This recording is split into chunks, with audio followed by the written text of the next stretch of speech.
Түндө мага Баткенде Лейлек районунда жашаган тарапташтарым чалып атат. Лейлектеги Арка достук айылдарында Бостонов деген олигарх пайда болуптур. Мурунку 2 сайыл өкмөт.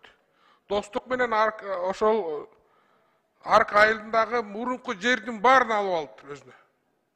Анан ошол жерден элдер кайрылып атат. Эй, Садыр Жапаров, Курманкул Токторалиевич, сенин бийлигиң ушул жака өтөбү деп. Эми Баткендеги өкмөттүн өкүлү, генеральный прокуратуранын ар жактагы прокурорлор барбы, ушуну бир карап койбойсуңарбы? Ошол жердеги байкуш энелер ыйлап атат. Ошол Бостонов деген коррупционер бүт жердин баарын алып алды, достук менен Аркадагы. Балдарыбыз келип ошол жерге үй салганга мүмкүнчүлүгү жок. Бул чек араны ким коргойт эртең деп? Же болбосо ошол анда иштебесе аларды айдап ордуна иштей турган кишилерди албайлыбы? Ошол Баткендеги чек арадагы байкуштардын көз жашын угуп кое турган бирөө барбы бул өкмөттө деп атат. Мына фактылар менен көргөзүп атат ошол жерден. Ушуну бир карап коесуздарбы, өтүнүч.